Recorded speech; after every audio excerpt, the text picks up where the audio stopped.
Good afternoon, everybody. I'm Felicia Mullally, Board Chair for New Jersey Public Health Innovation Political Action Committee.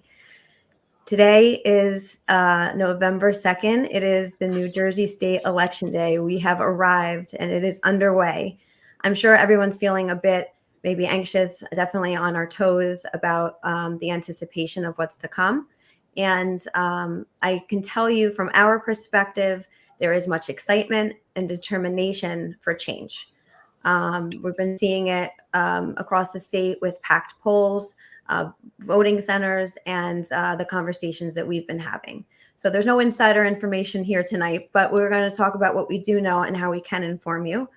And that's one thing that I wanted to address right off the bat, is that there are some questions about voter integrity, and there is a hotline specifically set up for that.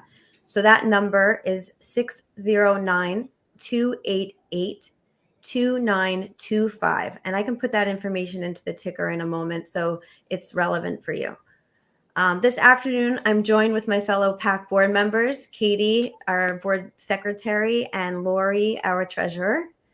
And in a brief moment, we're going to bring on our special guest and one of our most recent endorsements, Assemblyman Brian Bergen of District 25. We're really excited to have Brian on, as he is a great support for the health freedom community, and we're excited to see what he has to tell us today. Before we move on, I just wanted to mention, if anybody's tuning in for the first time, who we are as the Political Action Committee. As a PAC, NJPHIPAC is an independent, grassroots, nonpartisan, and nonprofit political action committee. The board members and myself are deeply committed to protecting and strengthening health freedom for our families and your families. Our mission as an organization is to protect and strengthen the constitutionally guaranteed and fundamental rights of all New Jersey residents to make medical decisions for themselves and their families without coercion or undue constraint.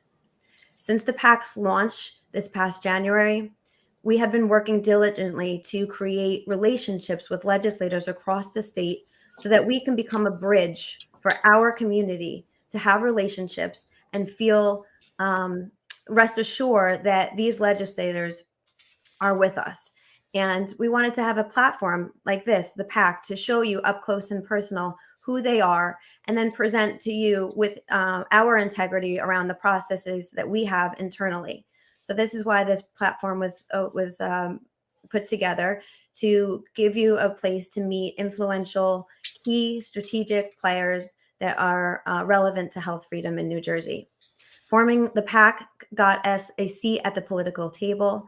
And since our launch, we have been, again, vetting those candidates with our endorsement process. We created an endorsement process that is multi-layered to really ensure that it's not like it was in 2019 when we're whispering in the halls of Trenton to see who's with us and who's not. This process solidifies that the candidates who we endorse and get behind are also going to be a voice for us in Trenton. So not only do we do this process where we can introduce them to you, we also have a very in-depth survey, as well as an internal interview, and we also review past voting history. So now, without further ado, I'm going to bring on our special guest today, Assemblyman Brian Bergen. Hey, what's up, guys? How you doing? Hey, Brian. I was on this a long time ago, when before the PAC, I think, was even starting. You're just a group of people doing stuff through StreamYard, and your new introduction thing is so cool.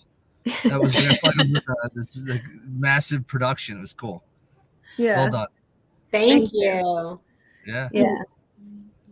So it's important for us to highlight and give our endorsed candidates a platform to meet our community. And today being such an important day, we're excited to have you on to tell us a little bit about yourself. Why don't you start with that? All right. Well, for those of you who don't know me, I'm Brian Bergen. I've been an assemblyman now for 2 years. Trenton's nuts and everybody's a little crazy, but I kind of love the job.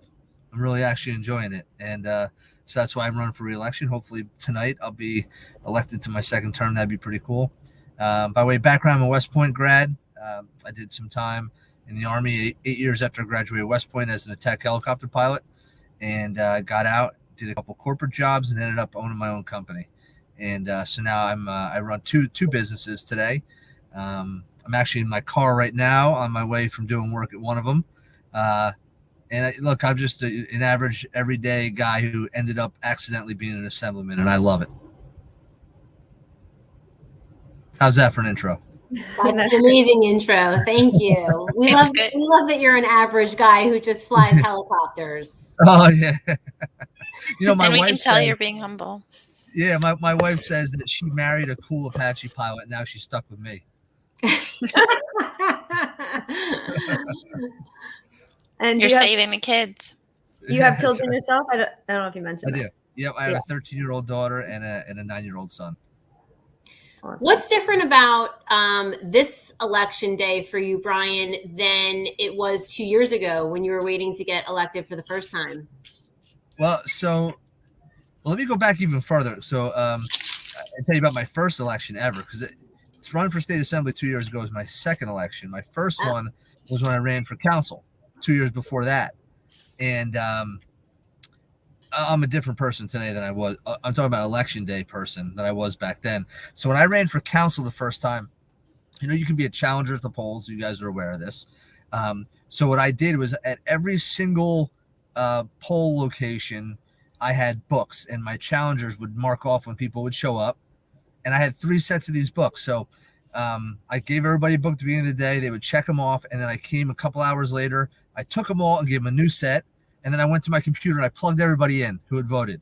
And I was monitoring my own results all day long. And then I went with another set of books.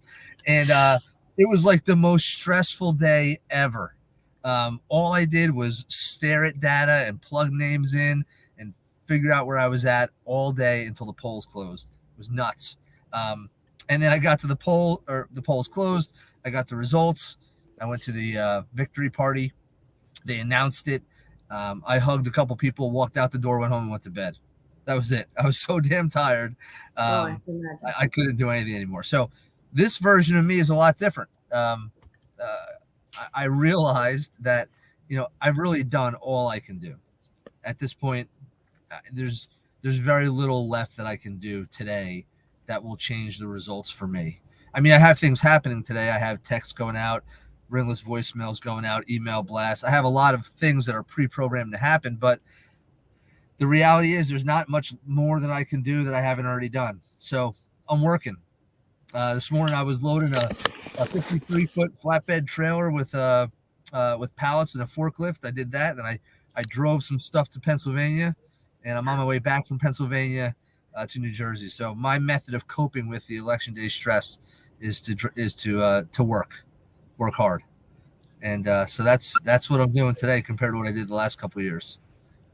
So you're also being a little bit humble, because the first time I met you, you were actually campaigning and it wasn't in your district. Oh, that's true. You want to tell us a little bit about the Bergen Brigade? Yes. So this year I did something different for the whole campaign season, and it'll either be a great thing with great results, we'll find out tonight, or I guess in the absolute worst possible case, I lose my election and I'm the dumbest assemblyman ever to walk the face of the earth for campaigning outside of my district during my own election. But I don't think that's going to happen. No. But what I did, so coming into this election cycle, I realized that over the past couple of years down in Trenton, it's really annoying being in the minority. It really is. We can be effective if we choose to be, and we can use our leverage to get good things done when we want to, if we're willing to sacrifice. but it is annoying being in the minority, and I'd like to be in the majority. So as a freshman assemblyman, there was little I could do without being creative. So I decided to use the asset that I have, which is my energy.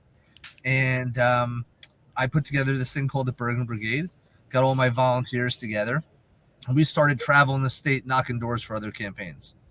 And we went down to LD2 in Atlantic County, LD16 twice, 11 twice, 8. Just helping out these key 39. I went to also helping out these key races to win, because we want to win. And you know what? When I was a first-time assembly candidate, nobody came to my fundraisers. Nobody came to help me. Nobody hit doors for me. And I don't think that's right. I think that us who have the resources and the power of the incumbency should help out those people trying to break in. And we should be resourcing them, not just financially, because cutting a check is the easiest damn thing you could do, but with real action. And so I modeled this off of Alex DeCroce. Alex DeCroce is a former leader of the Republican Party. And Alex DeCroce used to do something called On the Road with Alex DeCroce. So one day someone mentioned that to me, and I was like, oh my God, I have to do that. So I started doing it, and we were knocking doors and helping candidates all over the place. And I got to tell you that it wasn't really even about how many people I would bring. It was just the fact that I was coming. Not that I'm some special person, but I'm an assembly person from another district, was taking the time to drive 2.5 hours to Atlantic County on a Sunday to hit doors for them. You know, the energy that they self-created around me was a benefit.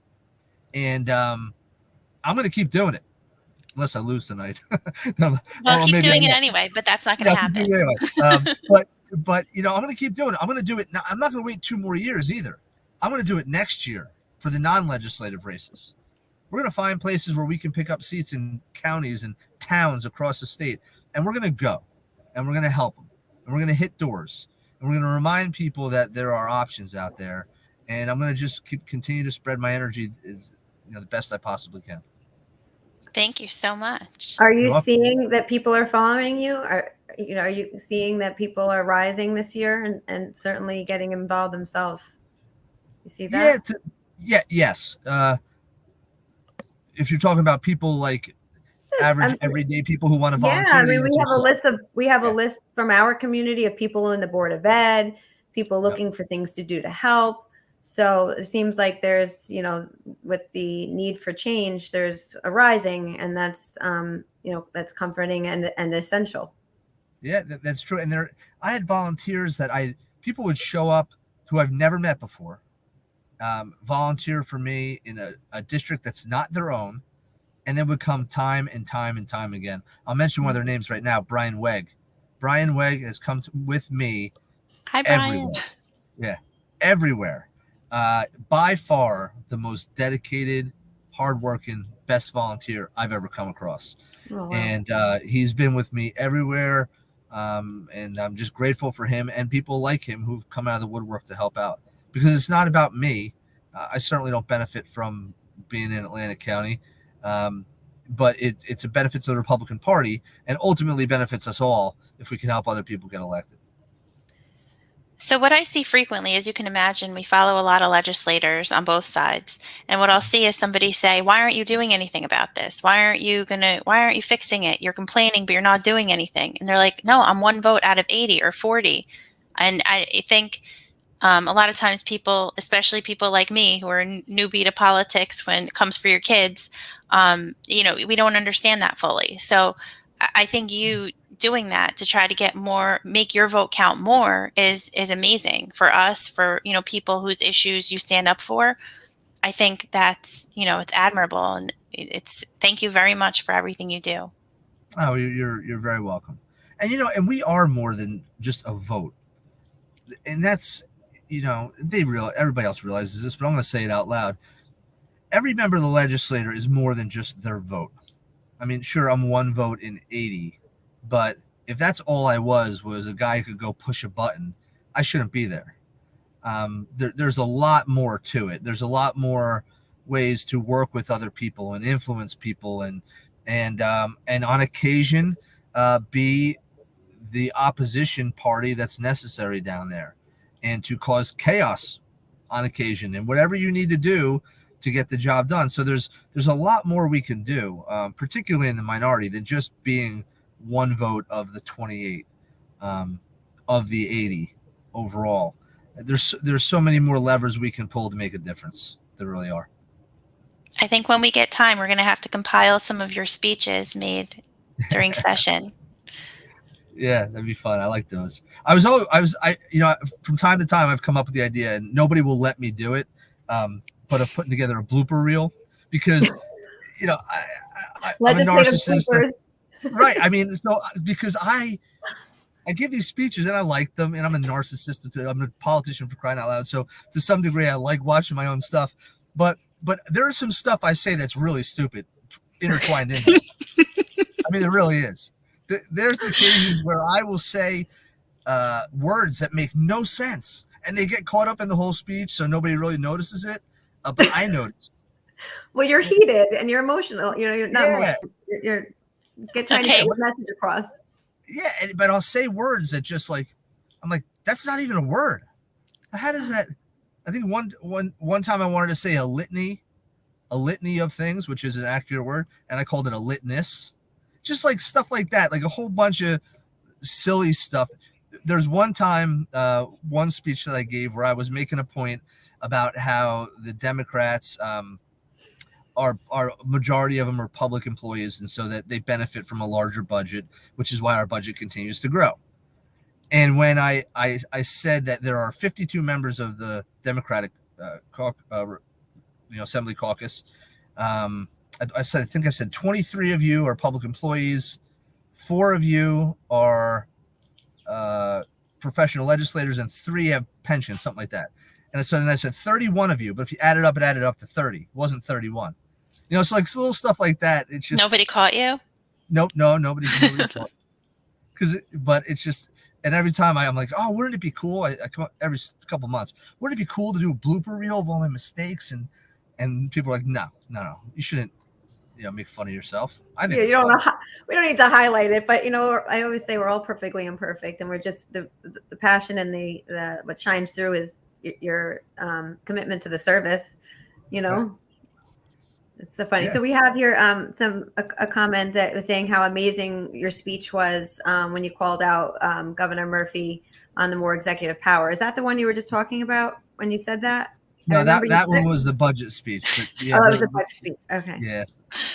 But so yes, many, at least you know. But thank you to whoever said that. I mean, we have Hans Herberg. He's running for assembly. Hans, good luck tonight, brother. He's on the ballot there, doing great stuff. So, when I called out Murphy about the executive powers, that was easier for me because I really believe that our principles of how we're supposed to operate as a government are at risk here. Has nothing to do with anything the governor's done. It has nothing to do with whether it's a Democrat or a Republican. It's immaterial. I've given quite a few speeches trying to push a bill of mine that would limit the governor's executive order authority, not because of any one particular decision, but because of the concept that a governor should not have unilateral power, no matter who it is.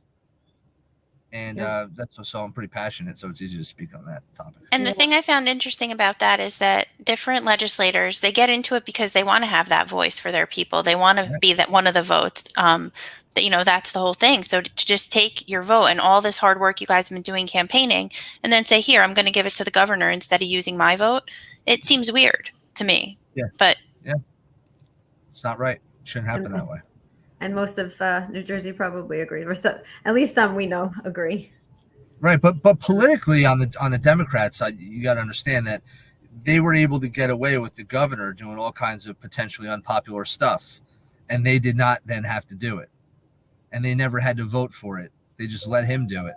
And so, when the going gets tough, these people are not leaders, and so they were comfortable hiding behind the fact that they didn't have to make any tough decisions because they could just let the governor run roughshod, which is an easier thing to do. It's not the right thing to do. But I truly believe that the reason why our legislative body allowed the governor to rule through executive order is because it was easier to allow him to do it than for them to have to take on the challenge of managing the pandemic. And it's sad to say that, but that's what I think. And during an election year, it's easier for That's right. him to do it. That's right. Well, Yeah. hopefully the consequences show today I hope so. for him. I hope so.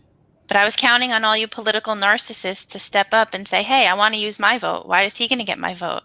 Yeah. Well, I've stood up as many times as was allowed. I don't mean you. We know you stood up. So the others. By the way, have you guys seen my truck? Have you seen what I did to my truck? Hold on. Is it cool? Oh my gosh. Show us. Are you wearing your sneakers? No. Oh. See that? No, we don't. Whoa. Oh, That's awesome. Wow. It's amazing. And I saw it the night of your event, Brian, and I was busting your chops. I had to get a picture of it. Oh, that's right, you did, Katie. And not only does it look cool, it survives a trip to Pennsylvania and back, so it's pretty well constructed. I'm pretty proud of myself. It's solid. That thing's not blowing in any sort of hurricane. Like, it's going to be the last truck standing, I think. I know, and I have zero real skills, so I was pretty proud of myself to be able to put this thing together here. I'm surprised it's not adorned with like plants and stuff that you can water. Oh yeah, there you go. Yeah, that would be a look. So some encouragement. Our issue does cross party lines, and more so now because it seems that this issue is just at the heart of so many people, and it'll be safe to say it's a one issue for many people in their voting decision.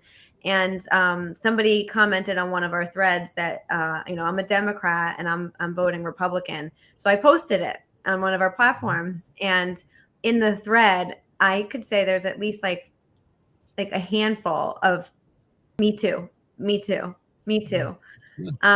we've been seeing a lot of that. So this election, it's going to be interesting to see what happens. It's a little encouraging to see that. 4 people at a Democratic fundraiser I attended had told me they were voting, they were voting in both columns. So I found that encouraging as well. Yeah. I think in our district too, the district I'm in, District 38, you're going to see a lot of hopping in between the columns as well. Especially with our issue, you get those vote, like my husband's a registered Democrat, and he's one of those people, Felicia. Today, voting. So I think a lot of groups, it's not even medical freedom is huge this year. Obviously, I think we're probably the biggest block right now, but small businesses, there are so many groups that have been affected negatively. So hopefully they all come out and, they really pay attention to the legislators, the governor's seat, obviously. I mean, even Board of Ed this year is getting a ton of attention, and there's years that nobody even voted. They just skipped the bottom line. Yeah. We got a call from my next door neighbor and said, I know you have small children. Who can I vote for? And I've never had those calls before. And exciting stuff. It is. It really is. The energies are flowing today. Like I said, I voted earlier, but I went to a poll to drop off something for my kids, and people were just like coming in and coming out and coming in. I was like, is it normally like this? The woman's like, no. Yeah. Yep. I have heard the turnout was better than normal today, which is a good thing. Yeah. Yeah. Really exciting. So we had another question for you. With we've been sending out some calls to actions to our community around the mandates that at the State House. For those who are not familiar, there is a mandate that's set to prohibit the public from entering the Trenton State House without having a vaccine card, or and if you don't have that, you have the option for a test. And as well as the legislators themselves being prohibited to enter under those circumstances. Can you highlight anything on that for us? Yeah, so there's a small commission, I don't even know what they're called, that made this decision. It's the executive directors from each of the the different legislative offices. Who cares who it is? It's a small group of non-legislative people who get together to make this decision. And I don't agree with the decision. I think it's insane. Actually, I don't even think that they can tell me. I don't even think they can prevent a legislator from coming in. I just don't even think it's legal or possible for them to do. But this isn't about just me. It's about the whole general public. There needs to be some resistance to this, and we're gonna have to figure out how we're gonna play our hand. But we can't go quietly into the night over this one. This is not something they can allow to happen. It's insane. I mean, it's just so stupid. And if you don't agree that the notion is stupid, then how about the fact that it just doesn't start till December 1st? They picked December 1st and said, all right, this rule is going to go into effect then. Like, come on. Are we seriously? And from now until then, it's cool, but then it's not cool. I mean, just the insanity around this. This hits on every possible bad spot. It was done in a back room by a few folks. It's not based on anything that makes any sense, and I think it's probably completely illegal. So I wouldn't be surprised if you see the Republican Party come together and be difficult about this. Very difficult about it. Yeah. Wow. So, we keep seeing, it's like every live we have our event, there's just something else transpiring. And since the summer with the mask mandates, when again, the kids there was no mandates around it. And then all of a sudden, just like you said, like this date, here we go, everyone has to put the masks on this date. And then, what's next? And it's just that peeling back of the onion of the mandates versus it coming all at once. And it appears like it's not affecting every group at one time. So they're slowly going to take away the freedoms. And we know what's projected for the coming weeks if we continue on this course with the administration we have. Do you have any insight on that regarding mandates? No. About mandates? Well, I've seen everything you saw with Project Veritas stuff that it's likely that he does mandates. And I wasn't surprised by that by any stretch. We got it. We have to draw a line in the sand and die in place over this. I mean, we really do. It's not okay. None of this is okay. It's not okay the way they're doing it. It's not okay the premise behind it. None of it is okay. And, why do you think they're doing it? Like, why? Like, I guess. Do you think this has anything to do with lame duck? Because I've heard a lot of legislators mention that, like, if Murphy were to lose, lame duck would be really, really busy. Yes. Yeah, it's going to be insane either way. I've never been part of a lame duck session, so I've never witnessed it live. But I just know that it's going to be nuts. And if Murphy loses, obviously it'll be worse because the Democrats are going to try and jam everything possible through before they get a Republican governor. So they have an incentive to pass every wackadoodle piece of legislation they can come up with before we get someone in there with some common sense. So, yeah, it's going to be crazy. Do I think that this rule has to do with lame duck? I got to be honest. That would, even though that sounds like a legitimate angle, I don't think they're thinking like that. I just think they're just being stupid. I mean, I really genuinely do. I mean, this is the body that had me go to my seat to sit down to vote, surrounded me in plexiglass, and wouldn't let me take my mask off. Like, this is what we're dealing with here. It just like our children in public schools. Like our children in public schools, except our plexiglass cost, I think it was like $80,000 to dress up. Oh my goodness! Yeah, right. Yeah, how about burning your money like that? It was insane. And again, I was encased in plexiglass, and we were told to keep our masks on. And as Republicans, we fought that, and we eventually got them to back down on that one. So you'll see some resistance come up about this because we can't allow it to happen. Yeah, well, we've set some call to actions to our followers and asked them to call their legislators. And I know you and we've had this conversation, and I'm certain our community will get behind the legislators who have gotten behind us if they feel that it's time to stand up against this mandate. Yeah, No, we're gotta in do the something. midst of building that call to action with our sister organization as well. So it'll go out shortly after the election. Good. Mhm. Yeah, I mean, I think I don't know what we're gonna do or how we're gonna do it or how we're gonna crack this nut, but it has to be something that has to be answered, and we just can't, because it's a slippery slope. And if I accept this as being okay, then I'm accepting every fall off thing from it as being okay, and I can't do that. Yeah, it doesn't make any sense. We were out to dinner on Sunday after Halloween, and I'm sitting there in the restaurant that we went to like a lot during the pandemic when restaurants reopened. And I remember at one point it was like everybody was in masks and things were covered in plastic and it was 6 feet apart, and we'd be in the restaurant and my kids would be like looking around like, this is weird. But then we were there on Sunday and there was none of that. There was no masks, no plastic, like no 6 feet apart. It just felt like normal. And I'm looking around and I'm thinking to myself, it's Sunday and everybody's in this restaurant having a good time, like no masks. But tomorrow the kids are going to go back to school and be behind the plexiglass and masked. Like, Yep. It doesn't make any sense. Yep.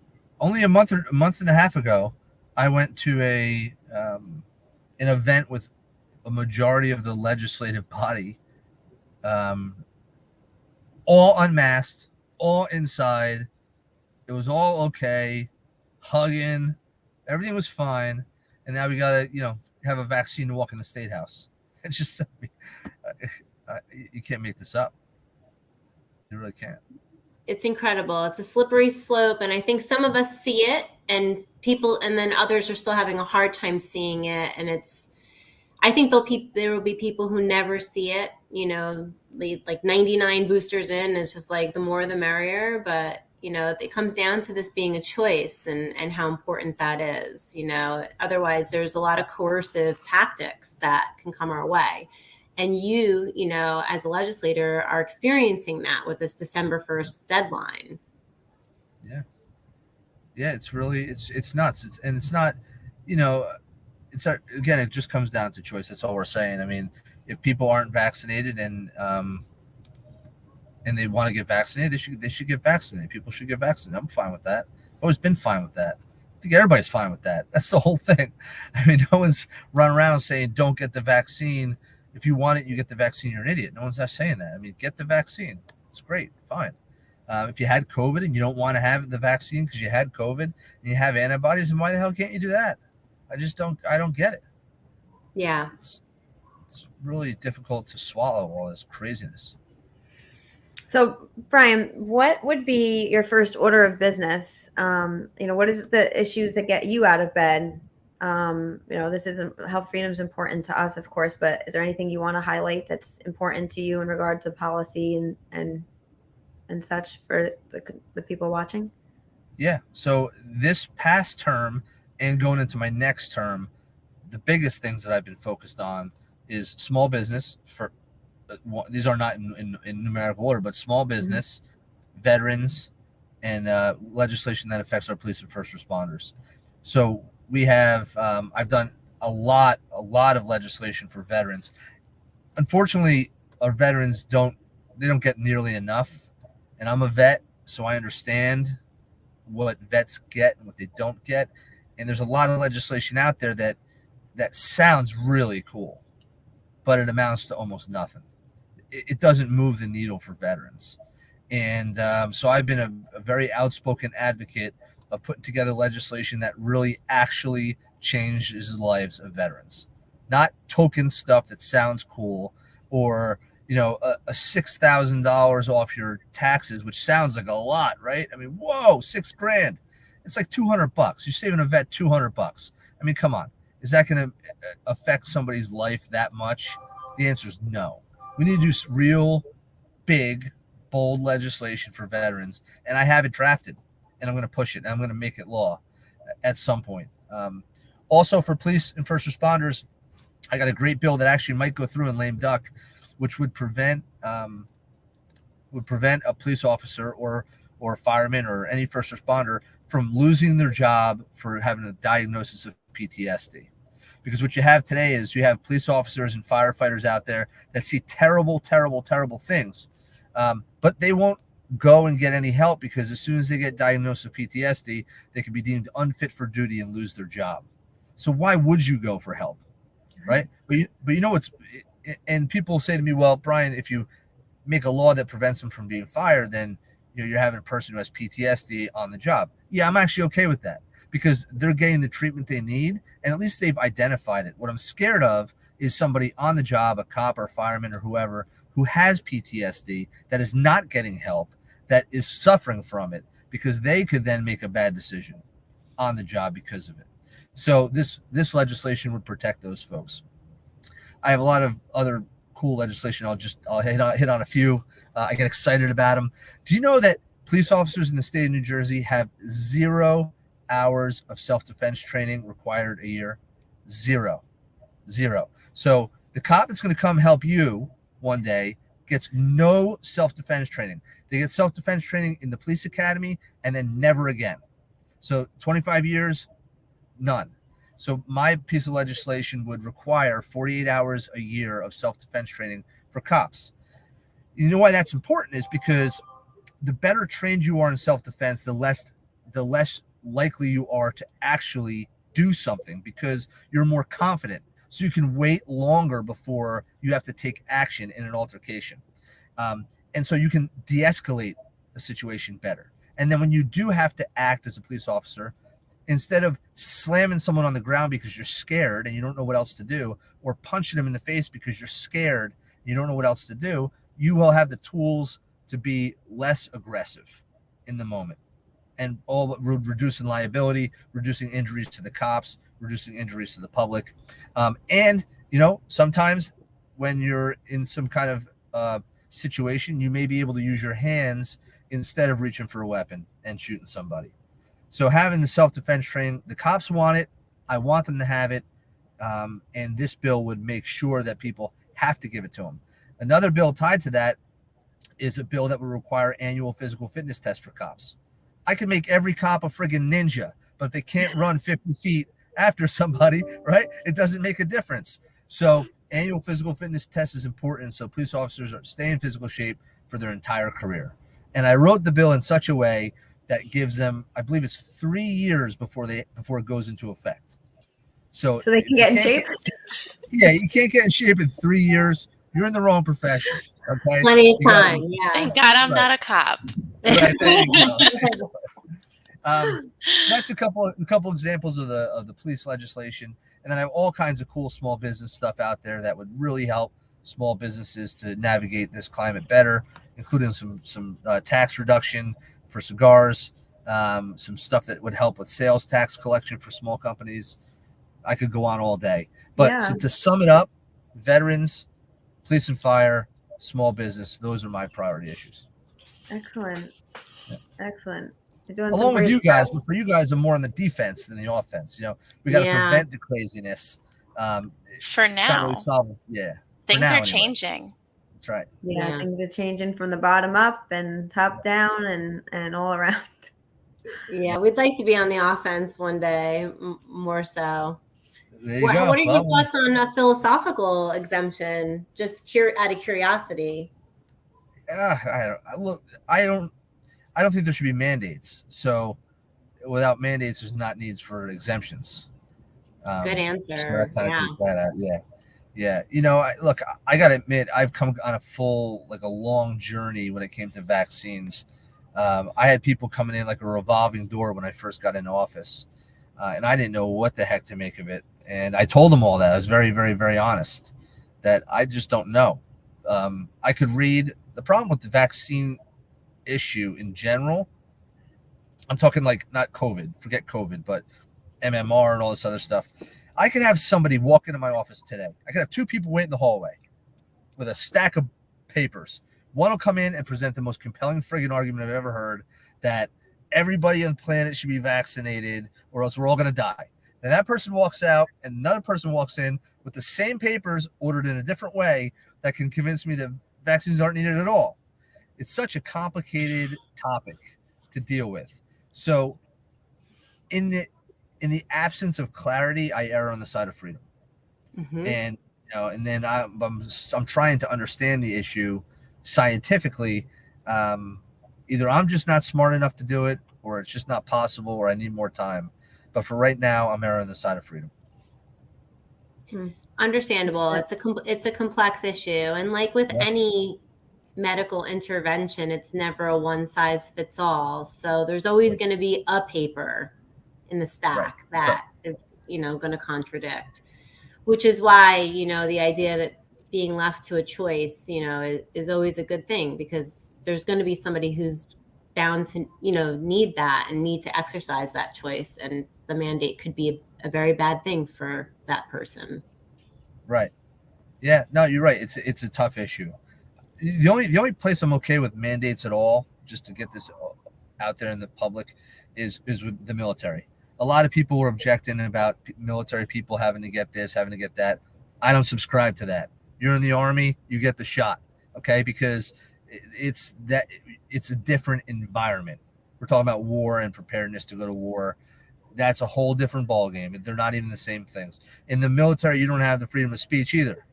So, I mean, this is not loss of freedoms is not something new in the military. It's a part of the way that we maintain a lethal fighting force capable of winning our nation's wars. But outside what about of that, in drafts? What's that? What about in drafts? If people were drafted, they'd have to do it. In my opinion. One of the common threads that we have in our community is that just in general, where there's risk, there needs to be consent.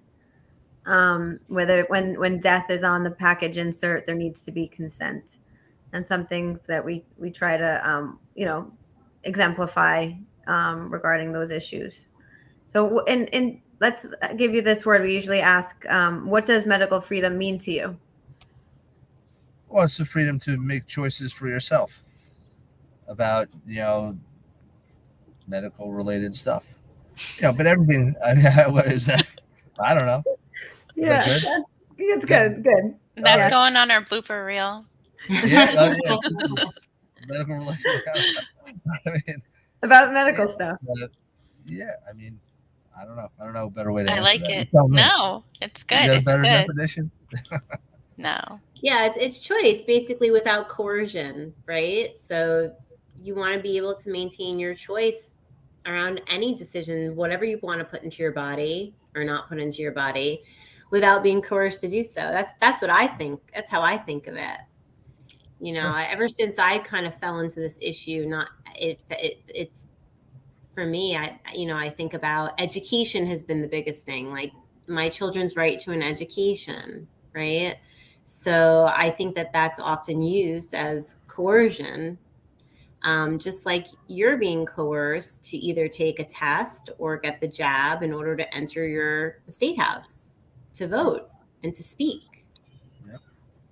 And So if they keep doing these things, like the board, like with there's certain board of education, like certain, I think it was the Board of Education in certain towns. They weren't allowing people to come in and sit on that board unless they were either tested or took the vaccine. So eventually, you coerce people to do what they don't want to do, or you make the testing is obviously like annoying for people, and it's costly, and it's still something entering into your body that you don't want. And so you just make it so uncomfortable, or those people just decide, you know what, I'm not going to be an assemblyman anymore. I'm not going to be an elected official anymore. And then that's worse, because what's left in those groups is just all one note people, the same thinkers. You get no opposing voice. And that's why we love you, because you're the opposing voice in Trenton. You stand up and you say what's on your mind. Yep. Yeah, I agree with everything you said. And your definition is far better than mine. Yeah, and again, and not to beat a dead horse on this one, but just the only exception that I find in the world is the military. Well, we have some interesting. I want to talk more with you about that at some point. Yeah. I feel like I want to pick that apart. Me too. Yeah, no. Pencil We're going to get Jonathan Simon on this conversation as well. Let's call out for Jonathan. let's do it, man. You know, military is a different animal, but I'd love to have a talk with you about it, and I can explain from a soldier's perspective and from the perspective of having to wage war, why there needs to be a different view. And then I'll talk, and then you share with me your view, and we'll chat about it. Hey, listen, the one thing I can assure you in the world is that my mind is never 100% made up on anything, because I'm always learning new information every day. So I'm taking a pretty hardline stance here, but that doesn't mean my mind can't change. I mean, I don't think there's a lot of things I think of differently today than I did 10 years ago or 20 years ago. So I think to be a reasonable person, you have to be open to hearing all positions and open to change your mind when it's warranted. So I am open to that. Me too. I feel the same way, you know. And personally, like for me on the vaccine topic, because, you know, when you think one way about something or you feel so passionate on one side, I'm a big believer that you got to go read what your opponent's saying and thinking and reading and believing. So you have to kind of read all sides. You have to know your space, right? Like why you have to know your stance, but then you have to know the opposing stance as well to really be well-rounded. So I kind of follow your same philosophy. I'm a Libra too, so my mind I can't make a decision to save my life. I always flip-flop. Yeah, and just not to argue the whole military point here, but just to give you a little food for thought. In the military, if you are taken out by something, disease, let's say malaria right now. Let's use malaria. Let's not use a vaccine. Let's say you want to refuse to take the malaria pill before you go to another country where there's risk, and you contract malaria. Well, you don't just take yourself out of the fight. You take all the people that need to then care for you out of the fight, and you suck up a lot of resources. And again, when we're talking about the lethality of combat, that can be the difference between you winning and losing a war on a larger scale. And people's rights are very important, but in the military context, the individual soldiers' rights have to be restricted in order to prevent us from being, Chinese, taken over by China or Russia, right? There's a larger risk involved here. Mm-hmm. Mm-hmm. Yeah, I think it's a big topic. I think more that you would educate us on. It would be interesting to kind of get a lot of different military perspective on this. Like I know that we have some from our community who oppose this because of adverse reactions from vaccinations that they got in the military and blah, blah, blah. So it's an interest, but your perspective is, and with bio warfare and stuff like that, I think that there's a lot that needs to be considered with this, right? Yeah, it's much. Yeah, we need our line of defense, and we need them to be strong. Yeah, but we should totally talk about it more in depth. I think that would be a fun conversation. Yeah. And bring Jonathan, but Jonathan's he's in the Navy, for crying out loud. So we got to discount his opinion. No, I'm kidding. All right, let's reassure our community that Brian is with us, going to protect parental rights and body autonomy and informed consent here in New Jersey for parents and his constituents. And we're correct on that, right? Oh yeah. Yeah. So again, it's election day. If you're looking at the screen, you can see on the bottom there's some information regarding election integrity. I think people's ears are open and they're again on their toes and waiting for something to drop. So and speculations are flying. So just if anybody has any questions about integrity, share that number with them. I can read it. It's 609-288-2925 for information. Somebody to speak to. It's a hotline. And sorry, I'm just reading the comment. I can't write comments in the chat there, but you can text Kimberly my cell number. She can give me a call. Okay. I'd be happy to discuss with you, Kimberly. Okay, great. And how do you think? Oh, sorry, Felicia. Go ahead. No, Lori, go ahead. I mean, Lori, Katie, go ahead. So I was gonna, as we're wrapping up, I wanted to ask Brian, like, how does today? When do we know the results? What do you think? I mean, What do you? Yeah, like, we'll what, know it so probably by, I don't know, most legislative races probably by 9 o'clock or so. by 9 o'clock tonight, you think? I think that's when we should start to know. I mean, we know quickly because we collect the data from each individual town. You and still have tally your them up. notebooks? Just kidding. No. Thank God, no, none of that this year. But so we have people who check the numbers at the towns before they go to the clerks. So we'll know pretty quick, but I'd say probably by 9. I don't know when the gubernatorial race will be wrapped up, but I'm Okay, so excited. the legislature should know by like 9. Yeah, we should Yeah, know. Yeah, 9:30, something like that. that's exciting. Yeah. Very exciting. Yeah, the Well, we governor's stuff. race might take longer, you're saying? Yeah, I think so. I mean, I don't really know. I'm doing a whole lot of guessing. Yeah, okay. But I'll be sitting there waiting as long as it takes. What are your plans for tonight? Well, I'm going to Benzie Restaurant in Denville. We're gonna hang out there for a while until the results are up. So Good. anybody who's on here wants to join me, feel free to come by. I was gonna say, is that an open invitation? So any Sure. constituents can just go Sure, over and come on. shake your hand. Why Yeah. not? Come on by. You want to yell at me for my military vaccine thing too? Come on. Get the cranberry gorgonzola salad. Benzie's There you go. legit. Oh, there you go. I love it. Awesome. Brian, we wish you so much luck Yes. in your race. You are so outspoken. There's absolutely no filter, and we adore you for that.